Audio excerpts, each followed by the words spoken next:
오늘은 제가 여러분과 이제 사람과 동물이 어떤 면에서 다른지, 오늘 주제 제목이 정의와 사람과 동물이라는 주제를 가지고 이제 여러분과 이야기를 하려고 합니다. 여러분은 사람과 동물이 어느 면에서 다르다고 생각을 하시는지요?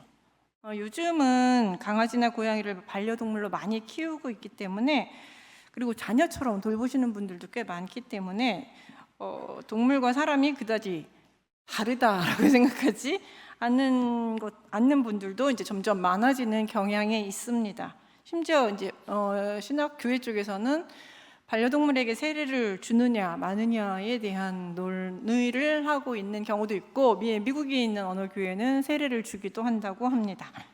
신학적으로는 동물권에 대한 신학적 논의를 하기도 하고 있습니다. 그 정도로 이제 사람과 반려동물 간의 차이가 점점 간격이 줄어들고 있는 것처럼 보이고 있습니다. 그런데 저는 오늘 신학적으로 사람과 동물이 어떤 차이가 있으며 어떻게 교회가 반려동물을 대해야 할지에 대해서 말하라는 것은 아닙니다. 저는 오늘 전도서의 본문을 통해서 사람이 동물과 어떻게 다를 수 있는지를 정의의 관점에서 생각해 보려고 합니다. 그래서 제목이 정의와 사람과 동물입니다. 이거를 이제 엮어서 뒤에 정의와 사람과 동물과 뭐라고 얘기를 하고 싶었는데 그게 도저히 잡히지가 않아서 그냥 나열을 한 겁니다. 제목을. 여러분이 그 관계를 한번 들으면서, 설교를 들으면서 연결을 지어보셨으면 좋겠습니다. 오늘 본문은 전도서입니다. 여러분은 전도서 하면 헛되니 모든 것이 헛되도다 라는 구문을 가장 잘 기억하실 것입니다. 전도서에서 반복되어 나오기에 전도서의 주제라고 할 수도 있습니다. 그러나 전도자가 말하는 헛된 세상은 하나님이 계신 하나님 나라가 아니라 인간들이 살아가는 해 아래 세상을 말하고 있습니다. 전도서는 세상이 두 개입니다. 이중적으로 해 위에 하나님이 계신 해 위의 세상과 하나님이 안 계신 해 아래 세상으로 나누고 있고, 전도자의 관심은 주로 해 아래 세상을 바라보면서 헛되다라고 말하고 있습니다. 오늘 본문도 해 아래 세상에서 정의가 제대로 작동하지 않는 것을 보면서 그것의 헛됨에 대해서 이야기하고 있습니다. 3장 16절을 같이 읽어보겠습니다. 또 내가 해 아래서 보건대 재판하는 곳 거기에도 악이 있고 정의를 행하는 곳 거기에도 악이 있도다. 네, 전도자는 여러 가지 주제를 가지고 해 아래 세상을 관찰하는데 오늘 본문에서는 재판에 주목합니다. 근데 재판하는 곳에 악이 있음을 발견하게 됩니다. 16절 하반절에 나오는 정의를 행하는 곳은 재판하는 곳, 즉 재판정을 말하고 있는데, 이것에도 이제 악이 있다. 그래서 악이 있음을 반복해서 계속 이야기를 하고 있습니다. 이거는 지금 자기가 보건데 여기저기를 계속 재판에 대해서 계속 탐구를 하다 보니 재판정에 너무 많은 악이 있다는 거죠. 소소한 악부터 큰 악까지 악이 관영하고 있다는 것을 발견하게 됩니다. 사람들은 재판정이 가장 정의롭기를 희망합니다. 세상에서 범죄자를 징벌하고 정의를 세우는 가장 대표적이고 중요한 기관이기 때문입니다. 만일 도둑을 잡아도 재판에서 풀어주면 도둑은 도둑질을 죄라고 생각하지 않고 계속 도둑질을 할 수도 있고, 또 다른 사람들에게 피해를 입히게 될 것입니다. 그리고 이를 본 사람들은 너도 나도 도둑질이 죄가 아니네 하면서 다 같이 할 수도 있겠죠. 사실 이런 일이 일어나고 있죠. 미국 어느 주에서는 950불 이하는 경범죄로 도적은 경범죄로 여겨서 제대로 재판을 하지 않고 간략하게 각 약식으로 이제 벌금을 때리거나 아예 그냥 무시하거나 잡지 않거나 이제 이런 식으로 처리를 해서 지금 그 주에서는 그 소액의 도둑질에 대해서는 죄의식 없이 그냥 강탈하게 하는 경우가 많아졌다고 이야기를 하고 있습니다. 그래서 범죄자를 잡는 것도 중요하지만 그에 대해 합당한 벌을 내리는 것이 정의와 사회 질서를 세우는데 매우 중요합니다. 그래서 우리는 재판이 정의롭게 이루어지지 않았을 때 분노하고 좌절하기도 하지만 또 한편으로는 매우 불안해합니다. 범죄자가 제대로 처벌받지 않거나 죄 없는 사람이 처벌받는 무질서하고 불공평한 세상이 온다고 생각하면 너무 두렵잖아요. 무섭습니다, 사실은. 그래서 정의로운 재판은 참 중요합니다.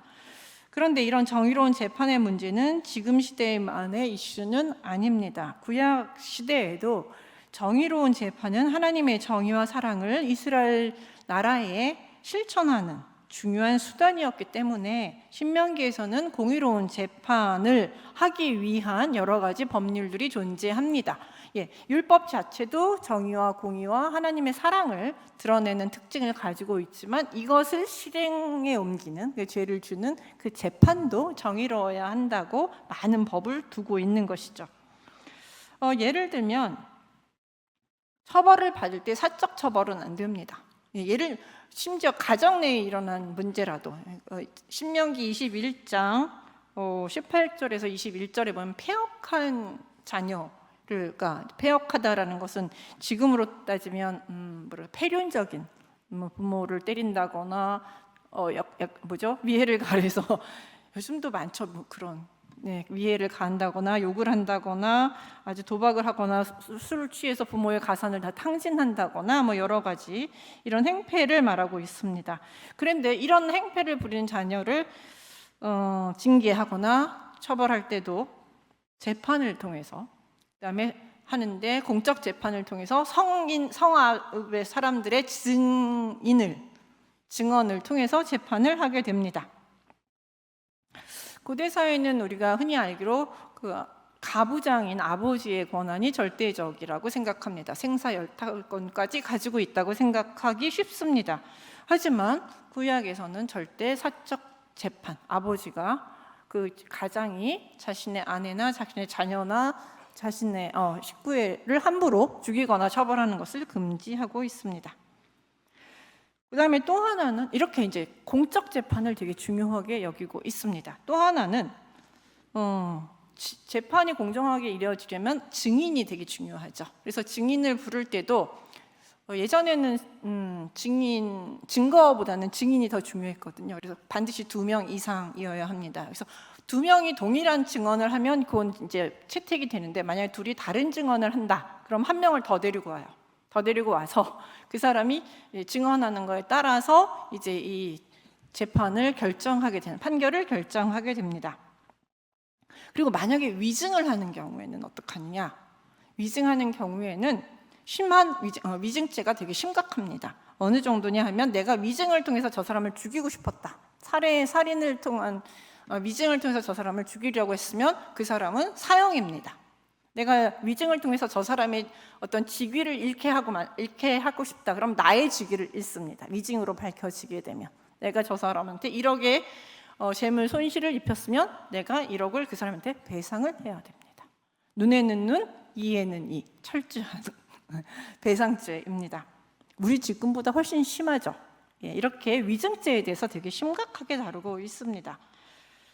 그 다음에 재판관에게는 반드시 경고합니다. 사람의 얼굴을 봐주지 말고 정의롭게 공정하게 재판하라고 강조하고 있습니다. 이렇게 신명기법은 이스라엘 사람들이 하나님의 말씀을 잘 지킬 수 있게, 그래서 사회가 정의롭게 유지될 수 있게 하기 위해서 정의로운 재판에 대해서도 관심을 많이 가지고 있습니다. 그러나 우리는 우리나라에도 이런 법들이 많이 있습니다. 이런 법이 존재함에도 불구하고 법이 제대로 작동하지 않거나 무시되거나 편법, 탈법 등을 통해 공의롭지 못한 재판이 이루어지고 있는 것을 너무 자주 봅니다. 요즘 보면 너무 많아요. 그래도 가장 대표적인 게 유전무죄, 무전유죄, 그다음에 권력자는 형이 약하게, 힘없는 사람은 형은 무겁게, 이런 식으로. 이런 건 너무 흔합니다. 이런 재판을 접할 때마다 우리는 낙심하고요, 때로는 하나님은 안 계신 거 아니야? 하나님 뭐 하고 계시기에 이런 일이 벌어질까라고 하며 하나님을 원망하기도 합니다. 이것이 우리가 사는 해아래의 현실입니다. 그래서 우리는 참 그때마다 하나님하고 원망하기도 하는데 전도자도 이 부분을 발견했습니다. 그래서 악하다라고 얘기를 한 것이죠. 근데 전도자의 반응은 이것을 보고 낙담하거나 원망하는 것이 아니라 그 원리를 찾아갑니다. 그래도 하나님은 진정한 마음속으로 진정한 재판관이신 하나님이 계시고 그가 결국은 악인과 의인을 심판하실 것이라고 믿고 있습니다. 그리고 이 정의가는 때가 되면 하나님의 때에 반드시 실현될 것이라고 믿었습니다.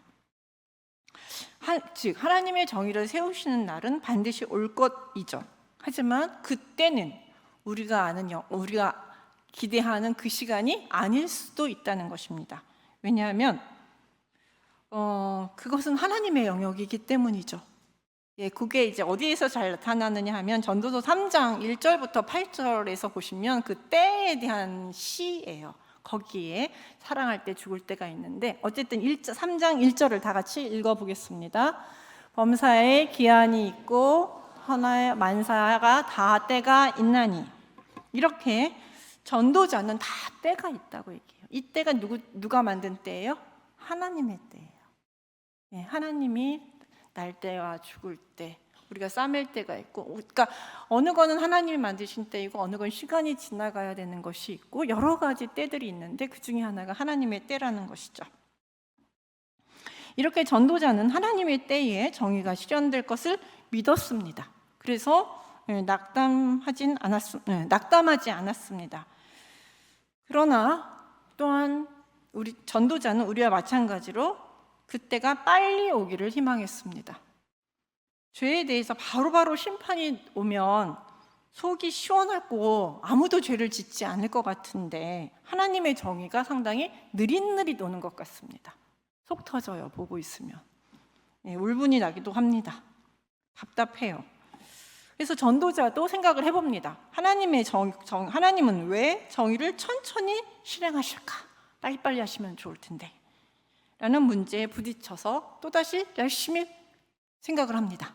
전도자의 특징은 열심히 탐구한다, 열심히 생각한다, 내가 할 수 있는 최선을 다해서 공부한다, 알아본다. 이게 전도자의 특징입니다. 열심히 탐구했어요. 그리고 하나의 결론에 이르게 되는데 이게 18절에 보면 하나님이 정의를 지연하시는 이유는 인간들을 시험하여 자신이 짐승과 다르지 않다는 것을 알게 하기 위해서라고 합니다. 이게 무슨 뜻일까요? 도대체 이게 무슨 뜻이지? 약간 애매합니다. 이것이 무슨 의미인지는 19절에서 21절부터 설명을 합니다. 우리는 이제 정의 얘기를 하다가 갑자기 동물과 사람의 죽음이 다르지 않다, 뭐 이런 얘기로 확 넘어가요, 주제가. 그래서 뜬금이 없어 보입니다, 논리적으로. 그래서 많은 학자들은 이 앞부분과 뒷부분은 서로 다른 이야기를 하고 있다라고 말하기도 합니다. 그런데 저는 아주 밀접한 연관이 있다고 생각을 합니다. 전도자는 19절에서 21절을 통해서 무슨 얘기를 하냐면 인간도 짐승도 다 죽으며 죽은 후에는 모두 흙으로 돌아간다고 얘기합니다. 이걸 매우 강조를 해요. 반복해서 말하고 있죠. 19절, 20절, 21절, 19절, 20절에서. 그러니까 인간이라는 존재가 생물학적으로 보면 짐승보다 뛰어난 점이 없는 그저 숨쉬다 숨이 멎으면 죽는 존재. 그래서 한숨에 흙으로 돌아가는 존재라는 것이죠. 이것을 부인할 사람은 아무도 없을 것 같습니다. 죽으면 한숨 숨을 쉬다가 숨이 멎으면 죽는 존재인 거잖아요. 이렇게 보면 인간도 짐승과 마찬가지로 한 줌의 숨, 헛된 존재입니다. 여기서 이제 헛되다라고 이야기를 하고 있는데 이 헛되는 히브리어는 헤벨이라고 하거든요. 이 헤벨은 헛됨이란 뜻도 있지만 수증기, 숨결, 안개, 덧없음이란 뜻도 있습니다. 그러니까 여기서 헛되다라는 것은 그러니까 후 불면 날아가는 인생이라는 것이 한숨이라는 것이 그냥 동물이나 인간이나 다를 바 없다라는 것입니다. 이 말을 들으면 그래, 우린 맞아, 우리도 뭐 한 생명일 뿐이지, 한 있다가 없어지는 생명일 뿐이지라고 수긍하면서도 한편으로 또 그럼 인간과 동물이 같다고? 정말 같은 존재인가? 라고 하면서 납득하지 못하는 부분이 생겨납니다. 바로 영혼의 문제입니다. 전도자도 이 문제를 잘 알고 있었습니다. 그래서 우리는 21절을 한번 같이 읽어보겠습니다. 흔히들 같이 읽어보겠습니다. 그냥 여러분께서 읽어주세요. 제가 보이지가 않아가지고요. 네.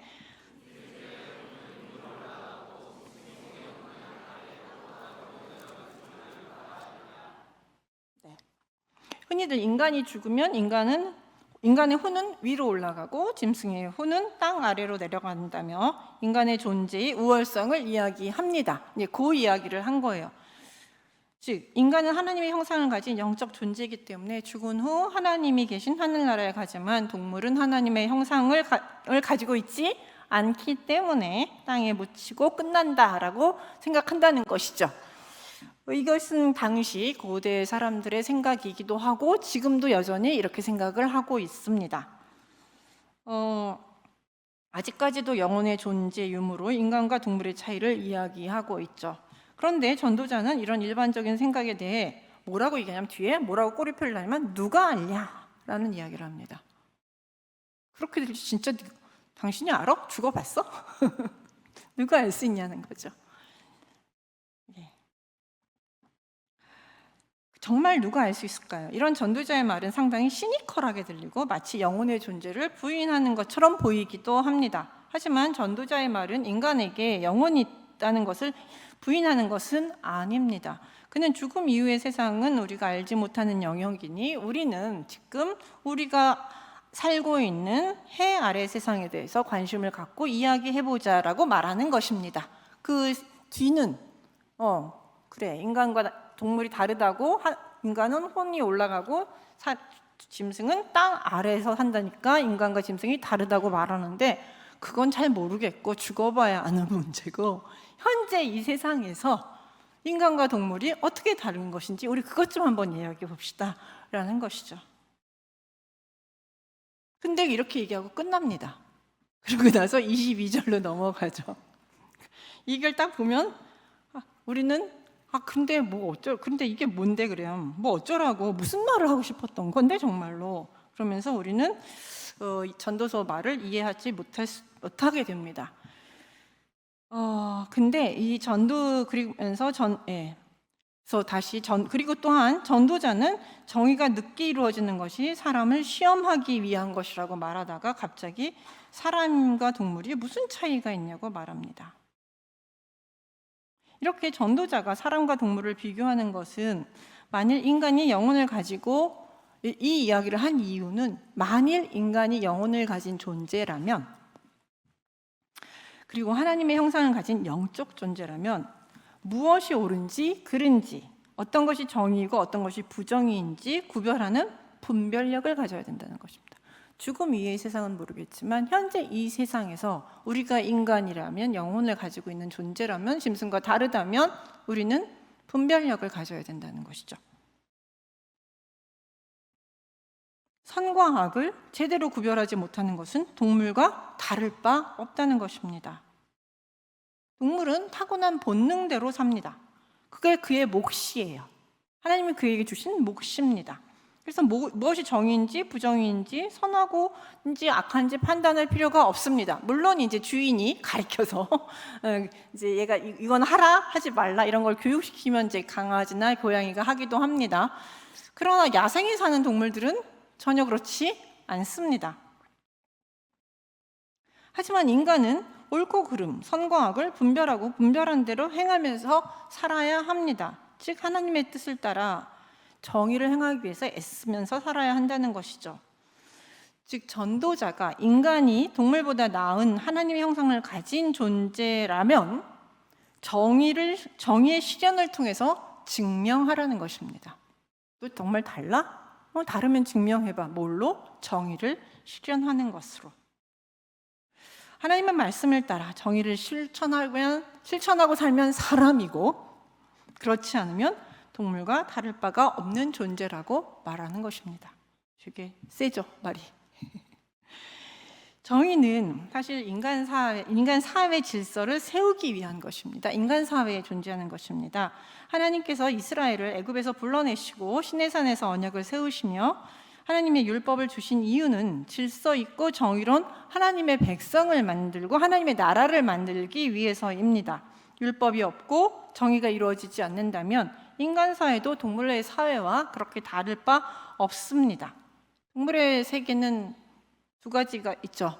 약육강식, 강한 동물이 약한 동물을 지배하고 모든 것을 차지합니다.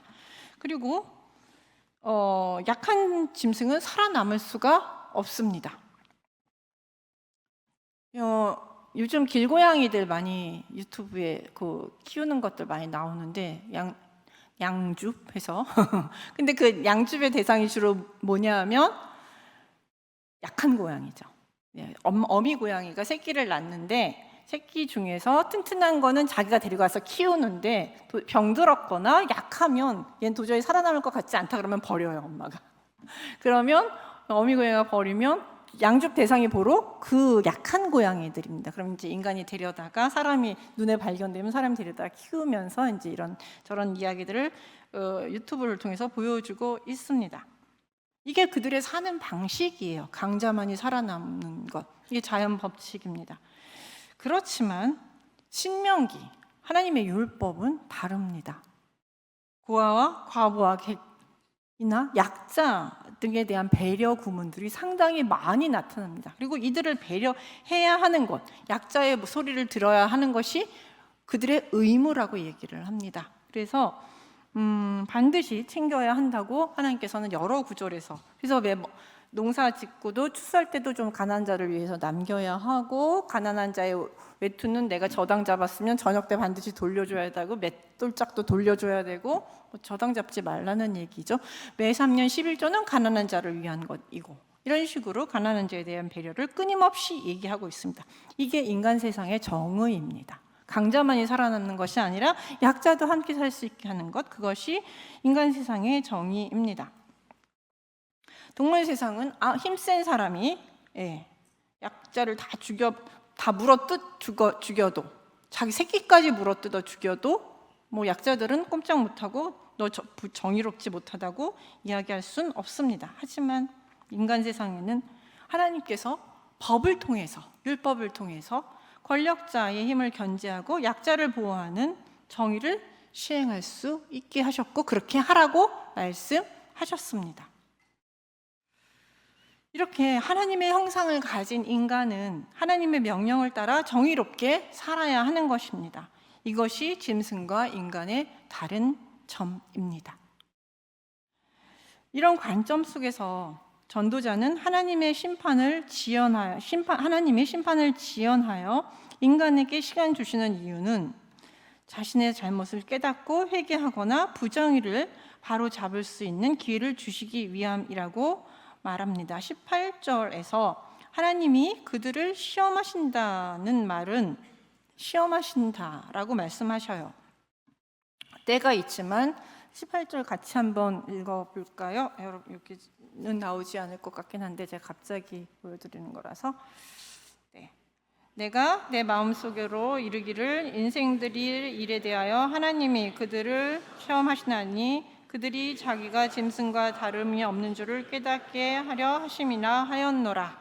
여기서 인생들을 시험하게 하기 위해서 그렇게라고 말씀하세요. 정의, 부정의가 바로 때가 됐는데 바로 이루어지지 않고 하나님의 때에 하시는 이유는 인간을 시험하기 위해서라고 말씀하십니다. 그 시험이라는 것은 우리를 시험하시는 시간이에요. 우리를 시험하시는 시간. 그럼 뭘 시험하시느냐?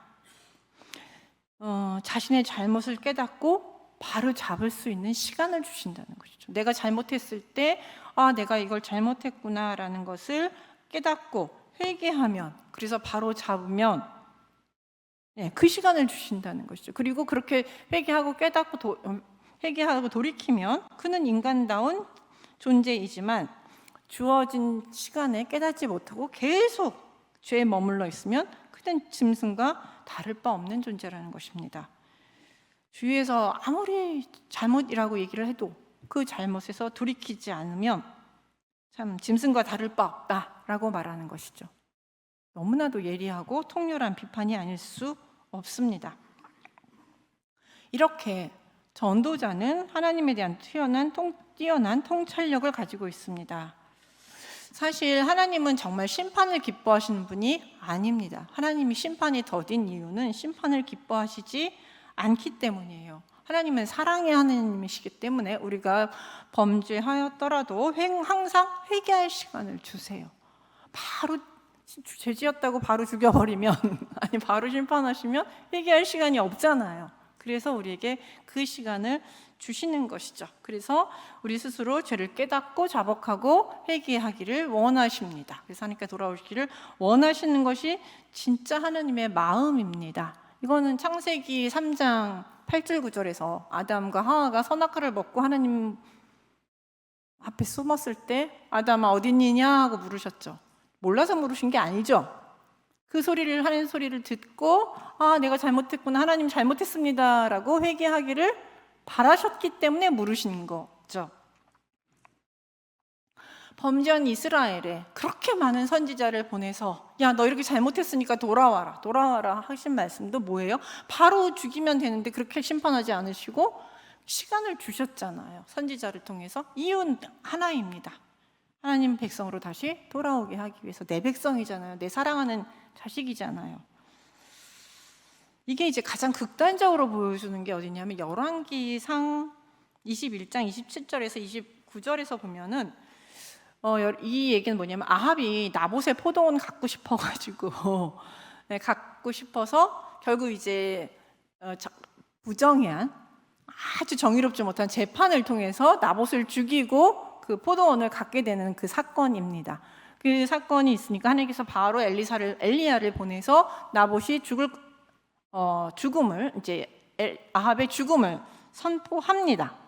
곧 죽을 것이다라고 선포를 하니까 이 말을 듣고 갑자기 아합이 회개를 합니다. 아합하면 여러분 아시죠? 가장 악한 왕, 북이스라엘에서 가장 악한 왕입니다. 27절 같이 읽어볼까요? 아합이 이 모든 말씀을 들을 때에 그의 옷을 찢고 굵은 배로 몸을 동이고 금식하고 굵은 배에 누우며 또 풀이 죽어 다니더라. 아합이 갑자기 하나님의 심판 선언을 듣더니 회개를 합니다. 이럴 수가. 아합이 회개를 했어요. 그러니까 또 하나님이 어떠시냐면 그 다음에 이제 다시 엘리야를 불러서 뭐라고 말씀하셨죠? 엘리야야, 내 종 아합을 보았느냐? 이렇게 말씀. 저가 내 앞에서 겸비하였느니라. 내 앞에서 지금 회개하고 있어. 엘리야야, 쟤 봤지? 지금 아합이 나한테서 회개하고 있어. 라고 말씀하고 있어요. 하나님 정말 기뻐하셨어요. 그래서 어떻게 해요? 그의 심판을 뒤로 밀어주시기로 하십니다. 시간을 주셨어요. 그가 다시 행동을 교정하고 하나님께로 돌아올 수 있는 시간을 주신 것이죠. 기회를 주신 것입니다. 아마 그 말 듣는 엘리야는 속이 터졌을 겁니다. 엘리야와 아합은 철천지 원수잖아요. 서로 싸우면서 너 때문에 망하느니 너 때문에 망하느니 하면서 싸우는데 거기다 대고 엘리야한테 아합이 내 종이다 막 이러면서 하시니 얼마나 속이 터졌겠습니까만 그래도 하나님은 그 정도로 사람이 회개하고 돌이오시기를 원하신다는 것이죠. 그러나 아합은 결국 이 시간을 살리지 못했습니다. 그는 죄에서 돌이키지 않았고 바알을 물리치지 않았고 결국 그는 돌이키지 못했기에 결국 하나님의 심판을 받게 돼서 전쟁터에서 아주 비참하게 아주 괴롭게 죽게 됩니다. 기회를 주셨는데도 날린 것은 아합입니다. 그러므로 하나님께서 정의를 바로바로 실행하시지 않는 이유는 우리에게 회개할 시간을 주셔서 사람답게 살 기회를 주시기 위해서입니다. 정의를 행하는 것, 즉 우리가 동물과 다르다는 것을 증명하고 싶으면 정의와 공의를 행하고 또한 잘못하면 회개를 해야 되는 것이 다르다는 것입니다. 이걸 통해서 우리가 짐승과 다르다는 것을 증명하라고 전도자는 말하고 있습니다. 그러면 우리는 언제 정의와 공의를 행해야 할까요? 그것은 22절에 답이 있습니다. 22절 같이 읽어보겠습니다. 그러므로 나는 사람이 자기 일을 즐거워하는 것보다 더 나은 것이 없음을 보았노라니 이는 그것이 그의 몫이기 때문이라. 그 뒤에 일어날 일이 무엇인지를 보게 하려고 그를 도로 데려올 자가 누구랴. 예, 다시 보게 하려고 그를 데려올 자 누구냐? 없죠. 우린 미래는 없다는 거죠. 죽었던 사람이 다시 살아 돌아와서 현재를 볼 수는 없다는 것이죠. 예, 즉 다시 말하면 미래는 나의 것이 아니라는 것입니다. 미래는 하나님의 손에 있어요. 내일은 알 수 없다라는 것이죠. 그리고 그렇기 때문에 결국 오늘이 뭐예요? 나에게 주어진 몫입니다. 오늘. 그래서 전도사는 오늘 현재의 삶을 충실하라고 말합니다. 현재 자기에게 주어진 삶이 하나님께서 나에게 주신 전부이고 지금이 행복하고 그래서 전부 이해에 지금 행복하고 지금 선을 행하고 지금 정의를 행하라는 것입니다. 내일은 나의 손에 있는 것이 아닙니다. 그렇기에 오늘 정의를 행하지 않으면 혹은 오늘 회개하지 않으면 영영 그 기회를 잃을 수도 있습니다. 그리고 내가 죽은 후에 내가 행한 선이 어떤 열매를 맺었는지, 내가 정의를 세우기 위해서 애쓴 결과가 어떻게 되었는지 아는 것 또한 나의 영역이 아닙니다. 결과는 누구의 손에 있는 것이에요? 하나님의 손에 있다는 것이죠. 인간에게 주어진 시간은 오직 오늘 현재뿐입니다. 그래서 전도자는 나에게 주어진 몫인 오늘을 최선을 다해서 살라고 말하는 것입니다. 그러므로 오늘 본문을 한 문장으로 요약하면 사람은 정의를 행함으로 짐승과 다르다는 것을 보여주고 정의를 미루지 말고 오늘 행하라는 것입니다. 이렇게 긴 간단한 이야기를 전도자는 너무 간단하고 너무 당연한 이야기를 좀 복잡하게 설명을 했습니다. 짐승과 인간을 비교하면서 우리가 짐승과 다르다는 것을 정의를 행함으로써 증명하라는 것이죠. 그리고 저는 전도자보다 이걸 더 길게 설명했습니다. 그러나 제가 이렇게 길게 설명한 이유는 당연한 말인데 이렇게 사는 것이 쉽지 않기 때문에 너무나도 당연한 말을 다시 길게 설명한 것입니다.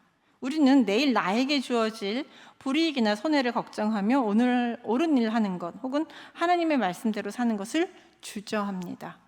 내일 나에게 돌아올 이익을 기대하며 오늘 불의를 눈 감고 정직하지 못하게 사는 것을 선택하기도 합니다. 그러나 우리가 하나님의 형상을 가진 사람이고 선과 악을 심판하는 제사장이신 하나님이 계시다는 것, 재판장이신 하나님이 살아계시다고 믿는다면 우리는 오늘 하나님이 기뻐하시는 옳은 결정을 해야 합니다. 내일이 아닌 오늘. 아무쪼록 예수향남교회 성도님들은 오늘의 이 말씀을 통해 불의한 세상 속에서 다시 한번 정의롭게 살자는 너무 당연한 하나님 말씀을 기억하고 내일은 하나님의 손에 맡기고 오늘 하나님이 선물로 주신 오늘을 열심히 살아내시기를 기원합니다. 기도하겠습니다. 하나님 아버지 감사합니다. 오늘을 선물로 주신 하나님께 감사드립니다. 내일은 하나님 손에 맡기고 저희들이 오늘을 최선을 다해서 살 수 있게 하여 주옵소서. 내일 일은 주님께 맡기는 그 믿음이 저희들에게 있게 하여 주옵소서. 예수님의 이름으로 기도드립니다. 아멘.